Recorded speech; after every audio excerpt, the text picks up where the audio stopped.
చోట భార్యాభర్తలు గొడవ చేసుకుంటే, కొట్టుకుంటే, లేదా ఒక ఆయన ఎవరినన్నా ఒకరు ఉంచుకుంటే వాటిని టెలికాస్ట్ చేసేటువంటి, యూట్యూబ్లో ప్రమోట్ చేసేటువంటి దగుల్బాజీ వ్యవస్థ ఇప్పుడు మన ముందు. వీటినే ప్రతిదినం మనం వింటున్నాం, అవునా కదా? సంవాట్ నేను కూడా చూస్తా, ఎందుకంటే నేను టీవీ చర్చల్లో పాల్గొంటూ ఉంటా.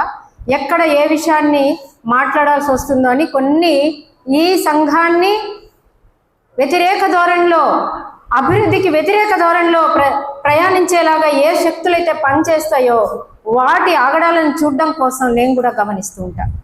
వీటిలో మన టైం అంతా వృధా అయిపోతుంటుంది. ఇవి కాకుండా దాదాపుగా 250 పైన, దగ్గర 300 దాకా ఫ్యామిలీ కౌన్సిలింగ్స్ చేశారు. ఫ్యామిలీ కౌన్సిలింగ్స్ అంటే ఎవరన్నా చెప్పండి ఒక్కరు. ఫ్యామిలీ కౌన్సిలింగ్స్ అంటే భార్యాభర్తలు కుటుంబంలో ఉన్న ఏదైనా తగాదాలు, బాధలు కలిగినప్పుడు వాటిని పరిష్కరించేటువంటి కౌన్సిలింగ్ అనేటువంటి పనులను నేను చేస్తూ ఉంటా.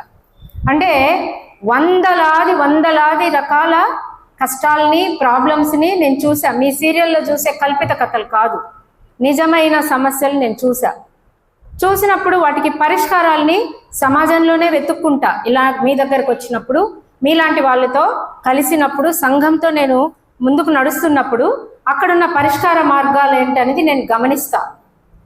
100 సార్లు గమనించినా, 1000 సార్లు గమనించినా నాకు దొరికే పరిష్కారాలు ఒక్క భారత రాజ్యాంగంలో మాత్రమే దొరికినాయి. ఇంకెక్కడా దొరకలే. ఏ యూట్యూబ్లో దొరకలే, ఏ ప్రవచనకారు దగుల్బాజీ నా కొడుకులు చెప్పిన దాంట్లో నాకు దొరకలే. ఇంకా ఇంకా ఇంకా స్త్రీని అణిచివేసే ధోరణిలే ఇప్పటికీ ప్రసారం అవుతూనే ఉన్నాయి. ఈ కౌన్సిలింగ్కి వచ్చే మహిళలు భర్త గురించి బాధపడతారు. ఫర్ ఎగ్జాంపుల్ వచ్చి అడుగుతారు, మేడం మరి మా ఆయన వేరే ఆమెతో ఉన్నాడు, ఇల్లుకు పట్టించుకోవటంలే, కష్టం అవుతుంది, నన్ను ఇల్ట్రీట్ చేస్తున్నాడు, నన్ను బాధలు పెడుతున్నాడని. అలా నేను ఒక క్వశ్చన్ అడుగుతా, అమ్మా ఏ దేవుడికి మొక్కుతావు అని అడుగుతా. దేవుళ్ళ గురించి మాట్లాడొద్దంట, బరాబర్ మాట్లాడతా. ఈ సంఘాన్ని ఏ వైపు తిప్పుతున్నారో ఆ దృక్కోణం ఏంటో నేను వివరించి తీరుతా.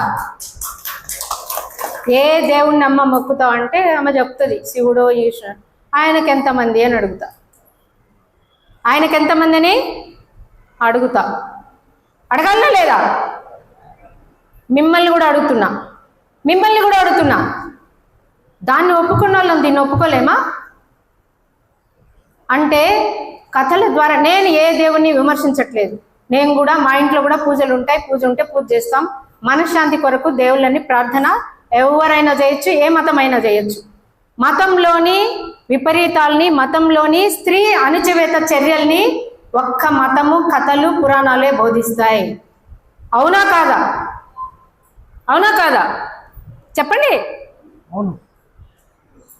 మనసు, మమత, బ్రహ్మముడి వీటిల్లంతా అవి చెప్పరు. కథలు, కార్ఖానాలు అవన్నీ సినిమాల్లో ఉండేటివి కావు. పురాణాలు, కథలు మనల్ని ఏం బోధిస్తాయంటే స్త్రీ అణచివేతని గొప్పగా బోధిస్తాయి. ఆ మహనీయులు ఇవి కరెక్ట్ కాదని చెప్పి పుస్తకాలు కూడా రాశారు వాటి గురించి. మనం అవి చదువుకోవాలి. అంటే ఒక వ్యవస్థలోని పురుషుడు చెడ్డవాడు, స్త్రీ చాలా గొప్పది, త్యాగమూర్తి అని నేను చెప్పను. ఇది వ్యవస్థ చేత ప్రభావించబడినటువంటి పురుషులు, స్త్రీలు. ఆ కథలు ఏం చెప్తున్నాయి? దేవుళ్ళకు ఉన్నట్టే నాకు 2 ఉండొచ్చు, దేవుళ్ళని మొక్కుతుంది కదా మా భార్య, నన్ను కూడా అంగీకరిస్తుంది కావచ్చు అన్నది తెలవకనే మెదడులో ఎక్కేటువంటి ఒక గాథ. ఇదేంటి మేడం ఏదో అడిగితే ఏదో చెప్తున్నారు, కరెక్ట్గా ఇదే. ఇంద్రుడు అంటే తెలుసా మీకు? ఇంద్రుడు అమ్మ తెలుసా? ఇంద్రుడు దేవతల రాజు. దేవతల రాజు ఏం చేస్తుంటాడు? నన్ను ఎవరైనా చెప్పచ్చు, మీరు కూడా. ఏం చేస్తుంటాడు? ఇప్పుడు మీ ఊర్లో ఎమ్మెల్యే ఏం చేస్తాడో మీకు తెలుసు, ఎంపీ ఏం చేస్తారో తెలుసు, మేయర్ గారు ఏం చేస్తారో తెలుసు, లెక్చరర్స్ ఏం చేస్తున్నారో తెలుసు. ఇంద్రుడు ఏం చేస్తాడు? దేవతల రాజు అయిన ఇంద్రుడు ఏం చేస్తాడు? ఏం పాలిస్తాడు? రంభ, ఊర్వశి, మేనక, తిలోత్తమ, మహాతల్లులంతా డాన్స్లు వేస్తుంటే చూస్తుంటాడు. ఎప్పుడు మందు తాగుతుంటాడు. ఆయన ఎవరు? దేవతలకు రాజు అంట. అరే దేవతలు అంటేనే త్యాగమూర్తిగా వీళ్ళు త్యాగమూర్తులని నా ఉద్దేశం. దేవతలు గొప్పలు అయితే దేవతలు రాజు ఎట్టుండాలి? బరాబర్. ఇంకొకటి ఏంటంటే ఇంద్రుడు అనేవాడు లేడు. రాముడు అనే అతను ఉన్నాడు, కృష్ణుడు ఉన్నాడు, ఇంకొక ఇంద్రుడు అనేవాడు లేడు. ఇంద్ర పదవి, అది ఇంద్ర పదవి. ఎవడైతే యుద్ధాలు చేసుకుని ఒకరినొకరు జయించుకుని ఆ పదవిలో కూర్చుంటాడో వాడు he can enjoy like anything. దాంట్లో ప్రధానమైనది స్త్రీల నాట్యాలు, నృత్యాలు, వైభోగాలు. ఏం చెప్పారు? కథల ద్వారా, పురాణాల ద్వారా, గాథల ద్వారా ఏం బోధించారు మనకి? ఆలకించాలి. వీర నారీమణులంటే వాళ్ళే. వాటిని కూలంకషంగా పరిశోధించి ఆలకించి ఏం చేయొచ్చు, ఏం చేయకూడదు అన్న దృక్పథంతో ముందుకెళ్లే వాళ్ళే వీర నారీమణులు. స్త్రీ ఒక భోగ వస్తువుగా అక్కడున్న చట్టం, మనుధర్మ శాస్త్రం లాంటి చట్టాలు చెప్పాయి.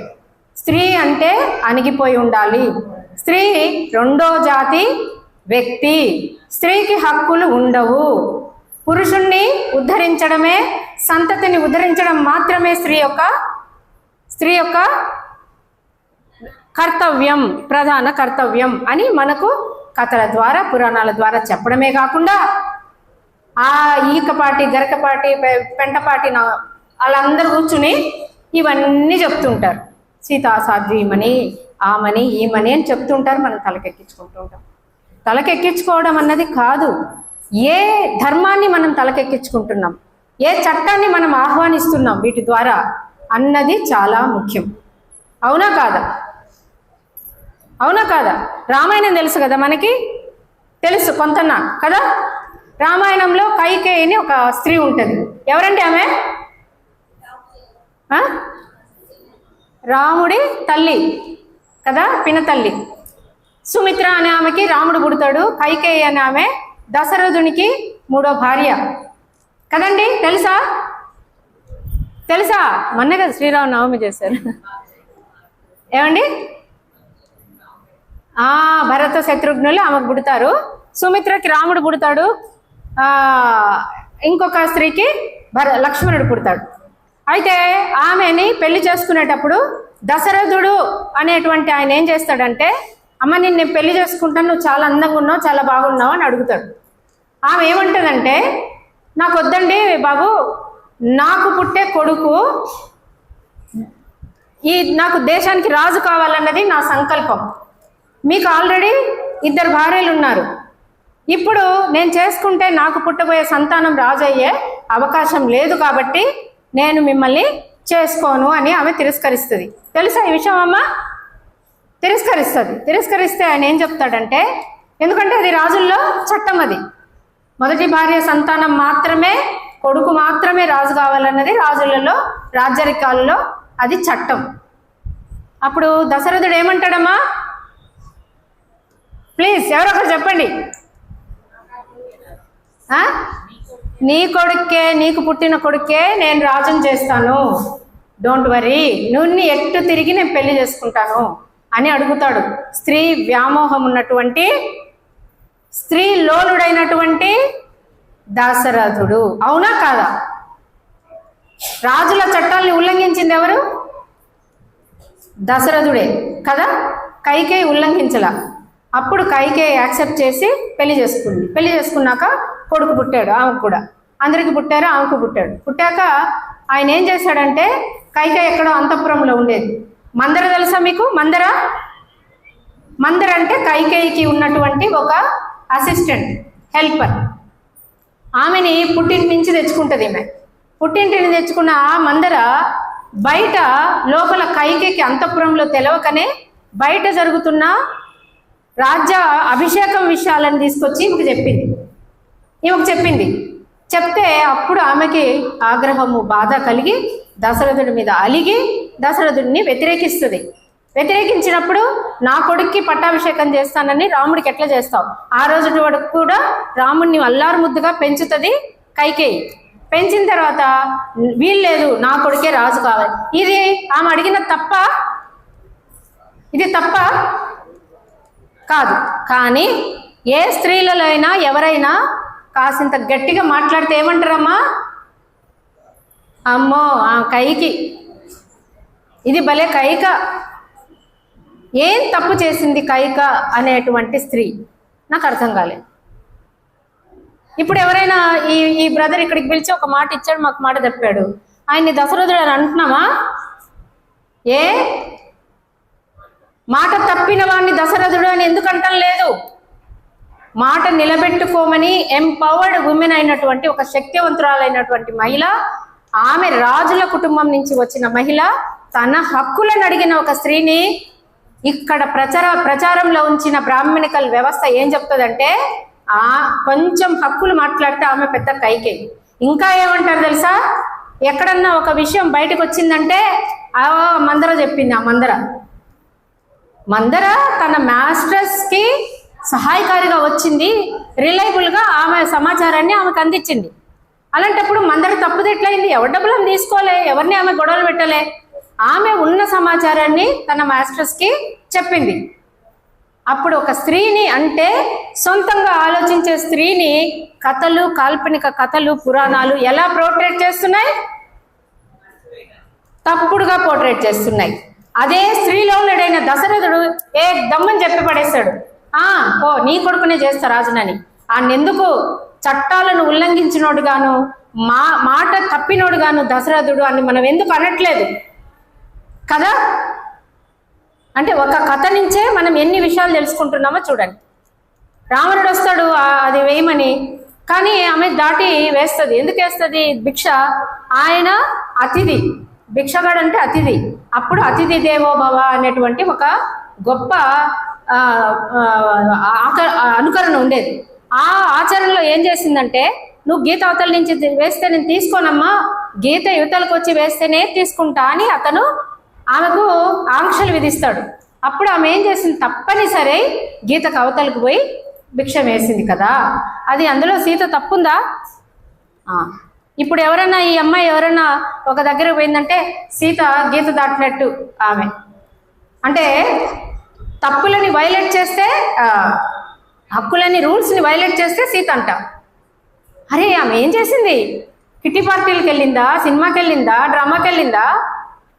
ఒక అతిథికి భిక్ష వేసిన పాపానికి సీత గీత దాటింది, సీత గీత దాటింది, లక్ష్మణుడు మాట వినలేదు అని సీతని ఎంత తప్పుడు స్త్రీని చేసిందంటే ఈ పురాణ గాథలు, కథలు. ఆఖరికి ఆమె అగ్ని ప్రవేశం చేసినా కూడా అట్లా ఒకే కథలో బోల్డ్ అన్ని వ్యవహారాలు ఉంటాయి.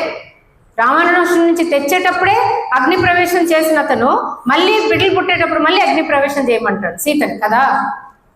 అలాంటివి చాలా విషయాలని మన వాళ్ళు భక్తి పారవస్యంగా చెప్పడం, మనం చిడతలను తీసుకొని భజనలు చేయడం. దేవుళ్ళని పూజలు చేసుకోండి, ఏ దైవ ప్రార్థనలు అయినా చేసుకోండి. దైవ ప్రార్థనలు తప్పనిసరిగా మనశ్శాంతిని మాత్రమే కలిగించేటివి. పురాణ పుట్టుకథల్లోని మర్మాన్ని గ్రహించాల్సిన అవసరం మన స్త్రీలకు ఉన్నది.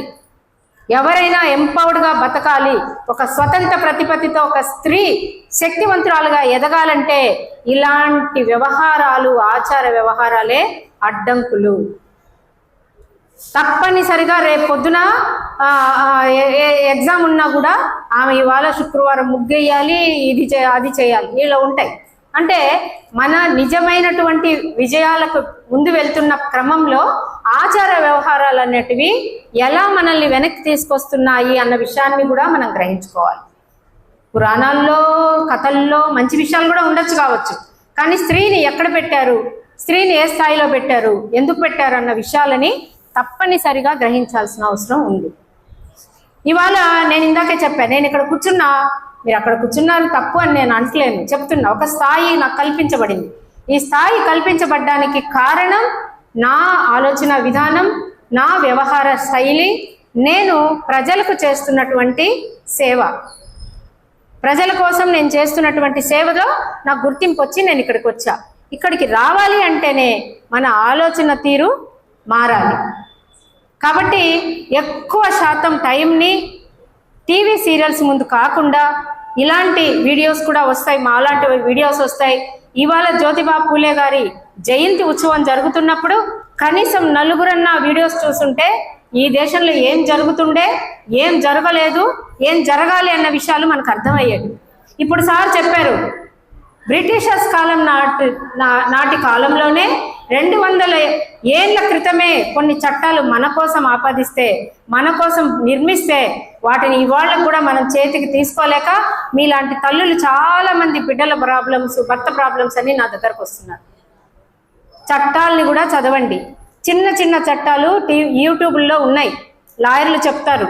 చిన్న చిన్నవి స్కూల్లో అడ్మిషన్స్ రాకుంటే కూడా దానికోసం ఒక చట్టం ఉంటుంది, యూట్యూబ్ కొడితే వస్తున్నాయి. గాయత్రి మంత్రం, తుత్తు మంత్రాలే కాదు, ఇవి చాలా మంది అవే నేర్చుకుంటున్నారు యూట్యూబ్ ఓపెన్ చేసి. అవే కాదు, మనకు సంబంధించినటువంటి సమాచారాలు, మన సమాచార హక్కుల గురించి కూడా టీవీలలో, ఫోన్లలో మనకు అందుబాటులో ఉన్నాయి. కాబట్టి చైతన్యము అంటే ఏంటి అంటే, ఒక గొప్ప విషయాన్ని తెలుసుకున్నాక ఇంటికి వెళ్ళి మళ్ళీ మీ కామన్ లైఫ్ గడుపుకుంటా నార్మల్గా ఉండిపోతూ ఎవడో ఒక లాయరో, ఎవడో ఒక ఎమ్మెల్యేనో ఏదో చెప్పినటువంటి అబద్ధపు మాటల్ని నమ్మి మోసపోయి మీ ఓటు విలువను తగ్గించుకొని ఓటుని దుర్వినియోగం చేసుకోకుండా ఒక మంచి నాయకుడిని ఎన్నుకునేలాగా రాబోయే రోజుల్లో ఒక ద్రవిడ పార్టీని మేము నెలకొల్పబోతున్నాము, నెలకొల్పాము. ఇప్పటికే పని స్టార్ట్ అయింది. ఇలాంటి పార్టీలలో చేరడం వల్ల మన వాళ్ళు మన కోసం మనమే ఏర్పరచుకునేటువంటి ఒక వ్యవస్థని మనం నిర్మించుకోవచ్చు, మన గురించి మనం ఫైట్ చేయొచ్చు. అవునా కాదా? 100 రకాల 100 ఏళ్ళు సీరియల్ చూసినా, 100 ఏళ్ళు పూజ పుణ్యకార్యాలు చేసినా మనకు మోక్షం రాదు, మనకు ప్రగతి రాదు. ఆనాడు అంతో కొంత వర్క్ వాళ్ళు చేశారు కాబట్టి ఈ రోజుటికి నేను ఇక్కడ కూర్చొని మైక్ పట్టుకుని మాట్లాడగలుగుతున్నా. మనం అందరం అలాంటి పనులు చేస్తే, అలాంటి ఒక కార్యాచరణ తీసుకుంటే మీ టైంలో నెలలో ఒక్కరోజు చాలు, 1 లేదా 2 రోజులు. ఇవాళ ఫోన్ పెడితే అందరం మనము వెబినార్స్ కూడా పెట్టుకోవచ్చు, మీటింగ్స్ ఫోన్లోనే పెట్టుకోవచ్చు, మాట్లాడుకోవచ్చు. ఎవరికన్నా తల్లికి ఎవడన్నా ఒక మాట అన్నాడు, నా లంబాడ తల్లి ఉన్నది, ఆమెను ఎవరైనా దుర్భాషలు ఆడిండ్రంటే ఇంక మీలో ఒకరికి చెప్పచ్చు, లేదా నాకు చెప్పచ్చు, లేదా సార్కి చెప్పచ్చు. అట్లా చెప్పుకోవడం వల్ల మన చట్టాలని, మనకున్న హక్కుల గురించి కూడా మనం మాట్లాడుకోవచ్చు. నెలలో 2 రోజులు మన పని మనం చేసుకుందామమ్మా. ఇది కావాలి. ఇది కావాలి అంటే రేపటి నుంచే మన కార్యాచరణ అలా ఉండాలి. ఇవాళ మీటింగ్కి ఏదో పిలిచారు, బలవంతంగా వచ్చేసాము, ఎంతవరకులే, మధ్యాహ్నం వరకు చెప్పారు సారు, మధ్యాహ్నం వరకు ఉండి ఇంటికి వెళ్ళిపోతే మళ్ళీ మీ కష్టాలు మీవి, నేనేం హైదరాబాద్లో ఉంటా, ఆమె ఏం చేస్తుంది అని కాదు. అలా కానే కాదు, మేమంతా మీతో ఉంటాం. ఈ జాతి ప్రగతి కొరకే మా జీవితాల త్యాగం చేయడానికి మేము సిద్ధపడి ఉన్నాం. మా పూర్తి స్థాయి టైం ఇవ్వడానికి మేము సిద్ధపడి ఉన్నాం. మీరు సిద్ధపడండి. ప్రగతి మన చేతిలో ఉంటుంది. తప్పనిసరిగా మనల్ని మనమే ఎన్నుకుందాం, మనమే పాలించుకుందాం. ఆ స్థాయికి మనము రావాలని, అందరూ ఈ విషయాల్ని బాగా గుర్తుపెట్టుకోవాలని కోరుకుంటూ ఈ అవకాశం కల్పించినటువంటి ఉపాధి అవకాశాల గురించి కూడా చాలా విషయాలు ఉన్నాయి. స్థాయి 1 కోటి రూపాయల వరకు కూడా నేను ఉపాధి కల్పించగలను. ఈ జాతులకు రూపొందించబడినటువంటి స్కీములు ఉన్నవి, వాటికి సబ్సిడీలు ఉన్నవి, వాటిని ఎలా అప్లై చేసుకోవాలి, ఎట్లా బిజినెస్ స్టార్ట్ చేసుకోవాలి, ఏ విధంగా ముందుకెళ్ళాలి అన్నటువంటి చాలా మెలకువలు మనకు తెలియదు. ఎవరైనా సరే బెరుకు లేకుండా నేను అడగచ్చో అడగకూడదో, నాకు చదువు లేదు కదా, చదువుతో పనే లేదు, కర్రీ పాయింట్లు అయినా పెట్టుకోవచ్చు, పచ్చల బిజినెస్ చేసి కూడా లక్షలు సంపాదించవచ్చు, దానికి చదువుతో సంబంధం లేదు. కాబట్టి మీ స్థాయిలో మీకు ఎవరికి చిన్న చితక పెద్ద స్థాయి మెగా కంపెనీస్ కూడా పెట్టాలని మీకు ఉంటే నా నంబర్ కూడా నిర్వాహకులు ఇస్తారు, వాళ్ళ దగ్గర తీసుకొని నాకు కాల్ చేయొచ్చమ్మా తప్పనిసరిగా. ఇక్కడ ఒకటి నచ్చిన మాట, మహిళ మేలుకో, దేశాన్ని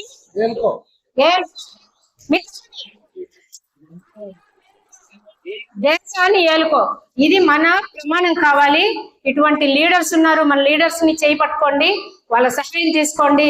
తప్పనిసరిగా మీరు ఊహించిన ఈ కళలు నిజం చేయడానికి మా వంతు పాత్ర తప్పనిసరిగా మేము పాటిస్తామని చెప్పి ప్రమాణం చేస్తూ ఈ అవకాశం కల్పించిన మీ అందరికీ కూడా కృతజ్ఞతలతో జై భీమ్.